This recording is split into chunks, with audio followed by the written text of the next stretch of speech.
ton corps, il te parle est un balado qui propose de mettre l'intuition au cœur de nos décisions.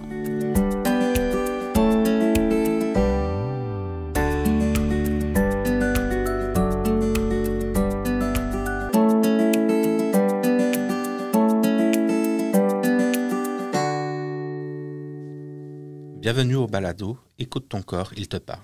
Je suis Kamal Eden El-Kébir, étudiant à la maîtrise en sciences de l'activité physique. Et je suis Karine Paiement, étudiante au doctorat en sciences de l'activité physique. Donc aujourd'hui, Karine, on va voir ce qu'est manger à sa faim et ce qu'est inclure du mouvement dans son quotidien. Je le rappelle, l'écoute de ce balado ne remplace pas les recommandations personnalisées d'un professionnel de la santé.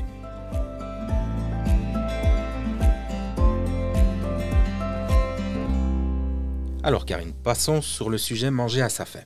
Qu'est-ce qu'on entend par manger à sa faim?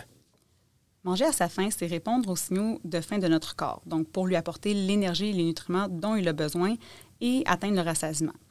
Alors, c'est manger pour répondre à nos besoins qui sont physiologiques, que ce soit des besoins en glucides, en vitamines, en minéraux, etc., qui sont nécessaires au fonctionnement de notre corps.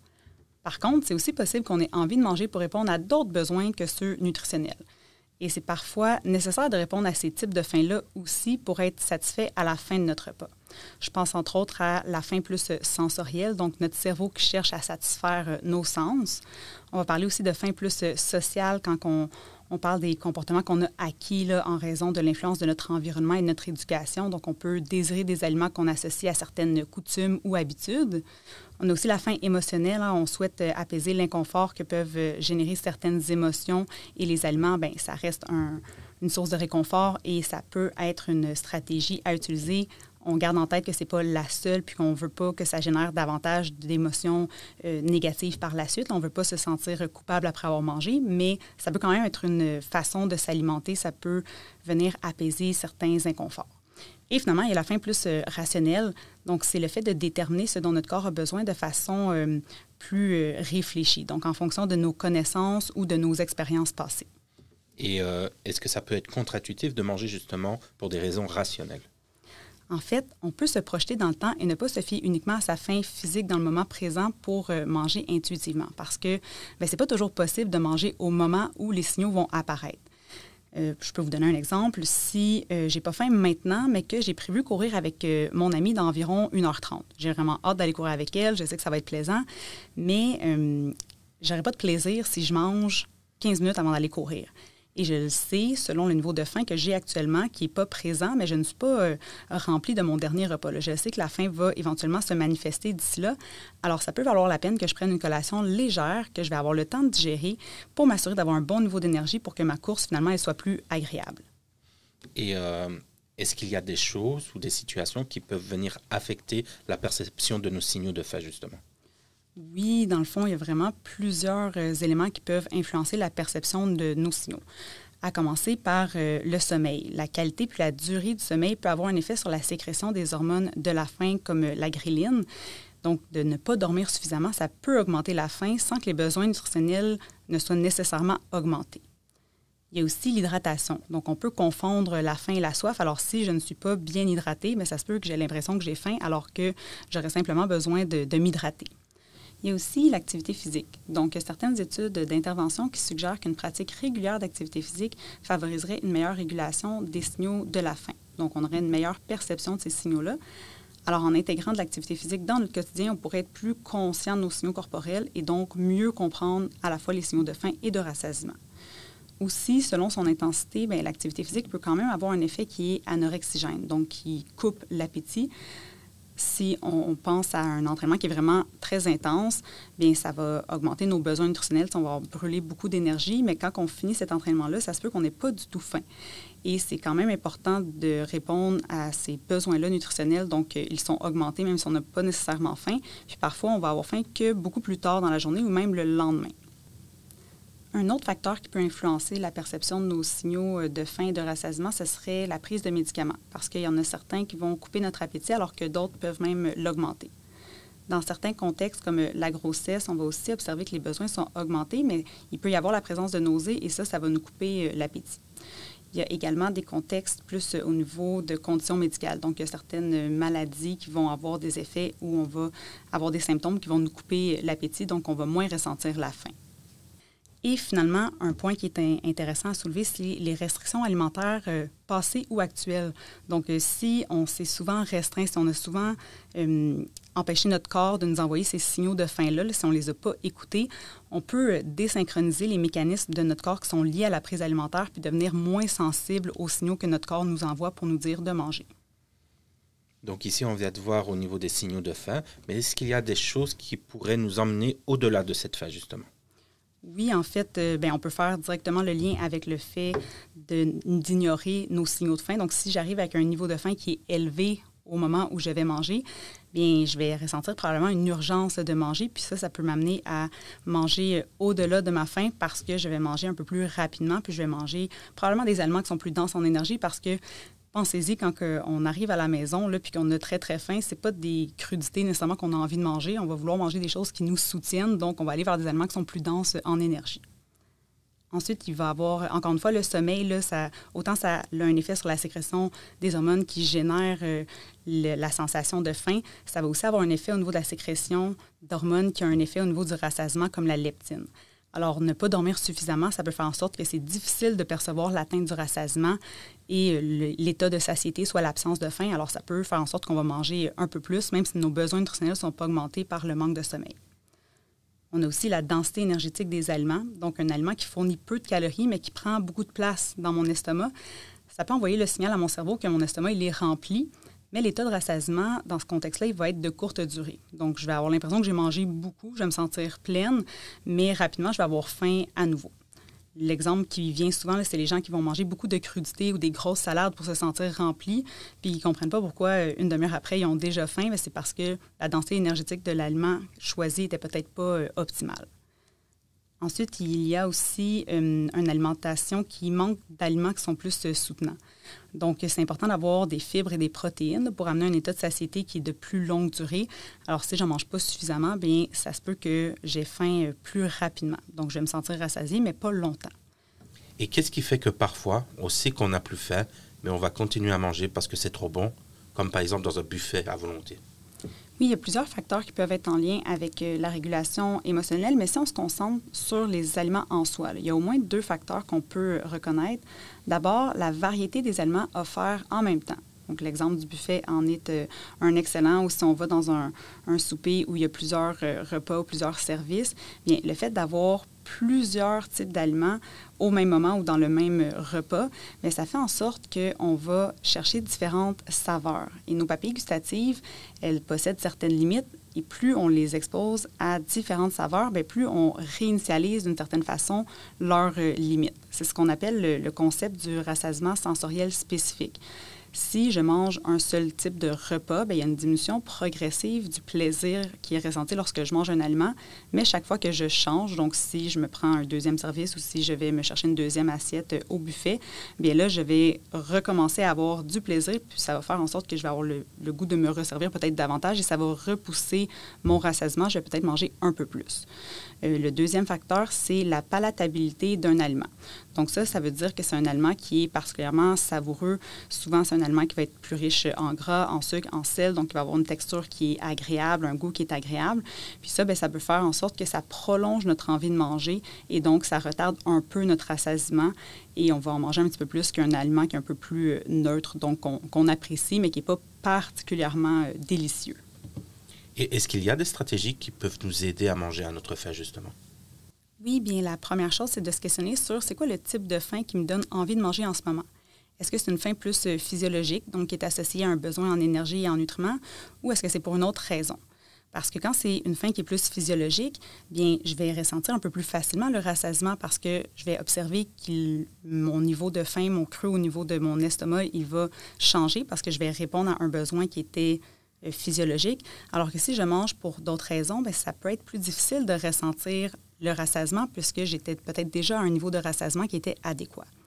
Mais des trucs là, pour apprendre à manger à sa faim puis à atteindre notre rassasiement de façon plus globale, on peut dire notamment d'arriver avec une faim modérée au repas. Donc, si on pense à une échelle là, de 0 à 10, 0 étant je suis affamée et 10 étant j'ai des douleurs abdominales puis des nausées tellement j'ai mangé, on veut arriver au repas autour de 3-4. Donc, une faim qui est modérée. On va également essayer de limiter les distractions. Donc, de prendre le temps de s'asseoir et de manger pour se donner le temps d'observer comment notre corps manifeste l'atteinte du rassasiement. Donc, manger devant la télévision ou devant l'ordinateur, on essaye d'éviter le plus possible. Effectivement. Un troisième point, ça serait de se libérer de la restriction cognitive, donc de se libérer là, des règles alimentaires qu'on peut se donner, là, puis de l'aspect de jugement là, qui peut arriver lorsqu'on fait des choix alimentaires. Alors, on se donne le droit de manger les aliments qui nous font du bien, puis on a un discours bienveillant envers nous-mêmes. Le quatrième point, ce serait de prendre le temps de savourer, donc d'apprécier les aliments qu'on consomme pour satisfaire nos sens et non seulement nos besoins nutritionnels. Et le cinquième point, ce serait d'observer comment on se sent après le repas, hein, faire des liens entre le niveau de faim qu'on avait au début du repas, la quantité et le type d'aliments qu'on a consommé et comment on se sent ensuite. Ça va nous aider à faire des choix plus éclairés, à mieux comprendre les signaux de notre corps pour les prochains repas, les prochaines collations, parce qu'on va un petit peu mieux comprendre comment ça se manifeste tout ça. Donc, si j'essaye de résumer un petit peu tout ce qui vient d'être dit, donc on essaye de répondre à des signaux corporels ou à d'autres besoins qui se présentent à nous. La perception de la faim peut être affectée par de nombreux éléments, notamment le manque de sommeil, l'hydratation, etc. Et il y a certaines stratégies qui peuvent nous aider donc à mieux reconnaître notre faim, comme se libérer de certaines restrictions, de s'observer, et j'en passe.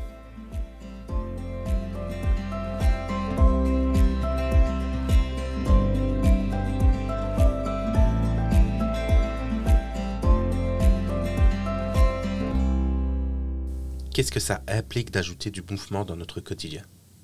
Oui, bien, l'activité physique, ça inclut tous les types de mouvements. C'est pas juste les activités sportives ou les entraînements plus structurés. On peut penser, entre autres, au fait de cuisiner, de faire le ménage, même de jouer à des jeux de société qui demandent de mimer des actions, se déplacer à pied, à vélo, porter ses sacs d'épicerie jusqu'à la voiture au lieu d'utiliser le panier. Bref, toutes les actions qui font en sorte qu'on bouge, là, finalement. Puis pour adopter un mode de vie actif, c'est pas nécessaire de faire des entraînements qui sont exténuants, là, qui sont difficiles. Toutes les formes d'activité physique sont les bienvenues tant qu'elles sont ajoutées à notre horaire dans un but qui est bienveillant, puis dans le but de prendre soin de soi et de sa santé, tant physique que mentale. On est d'accord pour dire que tout le monde sait que c'est important de bouger. Mais pourquoi on y arrive difficilement? Il y a vraiment plusieurs barrières à l'adoption d'un mode de vie actif, là. Celui qui revient le plus souvent, c'est vraiment le manque de temps. Il y a aussi le manque d'énergie, peut-être le sentiment de ne pas être à la hauteur, d'avoir l'impression qu'on a besoin d'être un athlète puis de performer pour pouvoir pratiquer un sport en particulier. Il y a aussi souvent les blessures, d'avoir des douleurs là, parfois qui sont chroniques, un environnement qui est défavorable, de ne pas avoir accès à des équipements ou à des lieux où pratiquer de l'activité physique. Il y a vraiment beaucoup de choses qui peuvent nuire à l'adoption d'un mode de vie plus actif. Puis c'est important de trouver des solutions à tout ça pour pouvoir bouger plus régulièrement. Et justement, est-ce qu'il y a des facteurs qui vont faire en sorte que c'est difficile de reconnaître soit nos besoins de bouger ou au contraire notre besoin de nous reposer? Oui, bien, déjà, si on réussit à surmonter les obstacles à la pratique d'activité physique, il faut qu'on surmonte les obstacles au fait de reconnaître qu'on a besoin de bouger finalement. Et une des premières choses, ça peut être nos autres habitudes de vie. Donc, si, par exemple, je manque de sommeil, si mon hydratation elle est insuffisante ou si mon alimentation elle est sous-optimale, bien, ça va affecter mon niveau d'énergie. Donc, ça pourrait m'empêcher de faire une activité physique parce que je n'ai pas l'énergie pour la faire, ou ça pourrait faire en sorte que je vais faire une activité qui me satisfait moins. Donc, par exemple, moi, j'aime beaucoup la course à pied, mais si je n'ai pas l'énergie pour le faire, ça se peut que j'aille faire, par exemple, plus des étirements ou de la marche, puis que j'en tire moins de satisfaction. Si mes habitudes de vie sont sous-optimales, bien, ça va aussi augmenter la perception de l'effort. Donc ça veut dire que pour la même intensité, si je n'ai pas assez dormi ou si je ne suis pas suffisamment hydratée, bien, je vais trouver ça beaucoup plus difficile. Donc, il peut y avoir un sentiment aussi, justement, d'être moins bon là, que d'habitude. Puis ça, bien, c'est pas très motivant là, pour maintenir la pratique d'activité physique.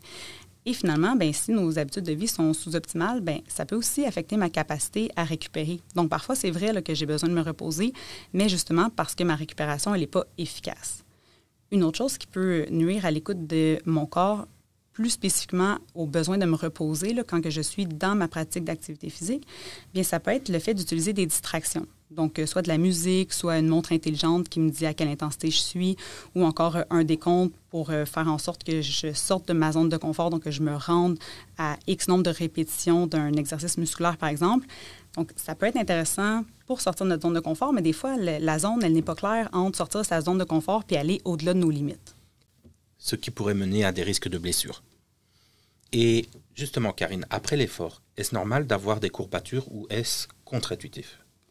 En fait, une courbature, c'est vraiment le fait d'avoir brisé un peu nos fibres musculaires.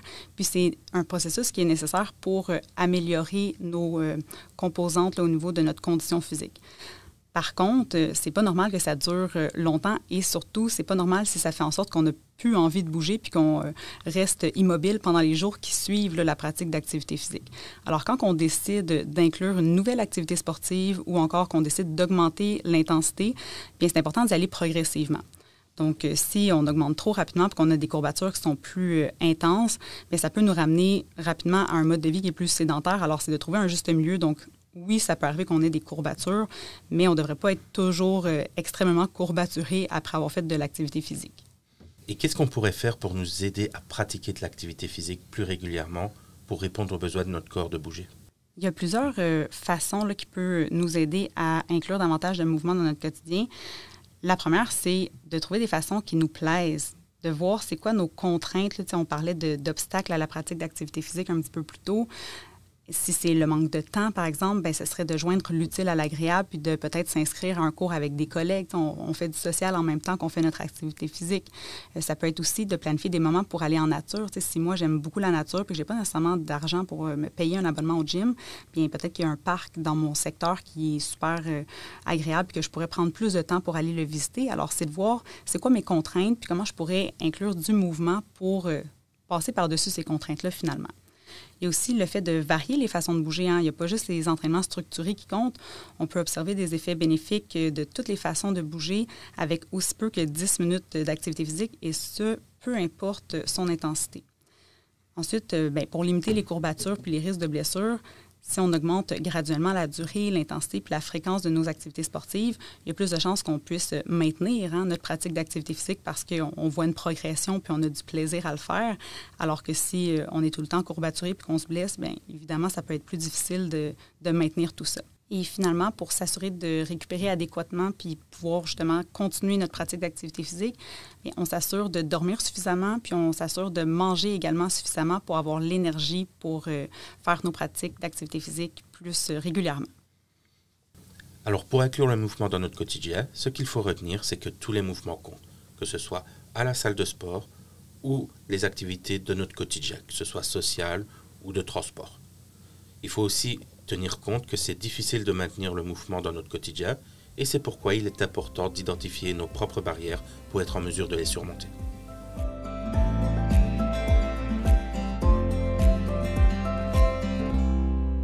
C'était vraiment intéressant d'aborder les sujets de manger à sa faim et d'inclure du mouvement dans le quotidien.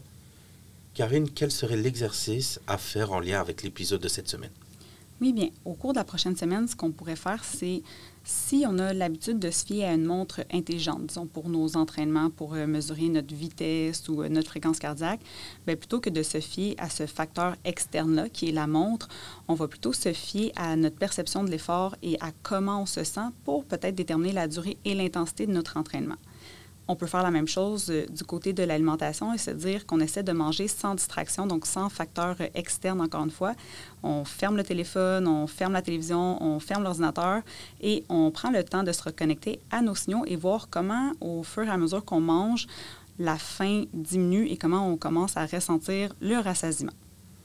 Je te remercie, Karine, et on se retrouve dans les prochains épisodes de Balado pour continuer d'explorer l'approche intuitive.